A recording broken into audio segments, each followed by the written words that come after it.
Bonjour. Nous allons parler de Educarte. Exactement. Alors, Educarte était un projet il y a 2 ans. Hein. Aujourd'hui, c'est ça. une belle machine en pleine expansion. Exactement, en plein développement. Alors, votre rôle, c'est quoi? Et ben, c'est de développer le projet, justement.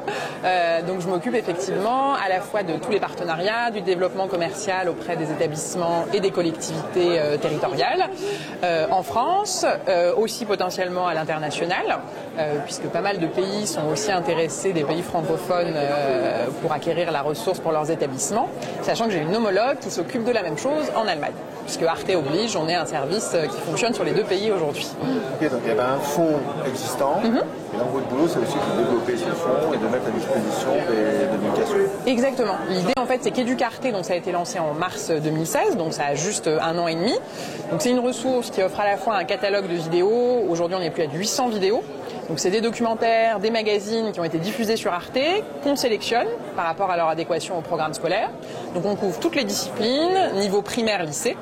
Et à côté de ce catalogue de vidéos, vous avez accès à plein d'outils pour intégrer toutes ces vidéos à votre cours et pour que ce soit vraiment inséré dans la classe.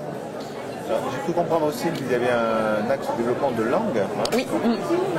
Un, c'est développement de la plateforme, et 2, développement du fonds avec d'autres langues. Exactement. Aujourd'hui, donc Arte oblige, toutes les vidéos sont accessibles en français et en allemand. Là, on vient de développer un outil qui permet la transcription de toutes les vidéos. Pour toutes les vidéos, vous allez avoir des sous-titres français-allemand et une lecture possible en mode karaoké. Donc ça va pas mal faciliter l'apprentissage des langues étrangères, à la fois français, langue étrangère et l'allemand. Et l'objectif, donc là, ça va être dans un temps 2, on espère l'année prochaine, c'est d'élargir le catalogue à des vidéos en langue anglaise, en langue espagnole, peut-être demain en italien et en toutes les langues du monde, si on peut un jour. Mais voilà, avec cette volonté que la plateforme soit encore plus adaptée à l'apprentissage des langues étrangères et de la culture étrangère. Donc vous rentrez progressivement dans les écoles, dans les collèges, les lycées. Exactement. Voilà. C'est vraiment les 3 niveaux qu'on couvre. Aujourd'hui, donc, vous travaillez d'arrache-pied pour couvrir la France. C'est ça, pour couvrir la France, sachant qu'il y a 2 moyens en fait. Donc c'est Educarte accessible par un abonnement. Soit c'est un abonnement individuel. Donc aujourd'hui, on a une 60aine d'établissements qui sont abonnés en individuel à Educarte.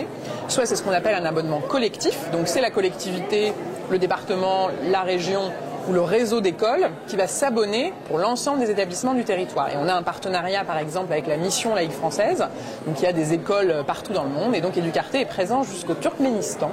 C'est peu connu, mais je pense que ça mérite d'être souligné, puisqu'il y a une école au Turkménistan de la Mission laïque française qui a accès à Educarte. On peut voir tout le détail de cette offre sur educarte.fr. .tv. .tv. Exactement. Okay. Merci. Eh bien, merci à vous.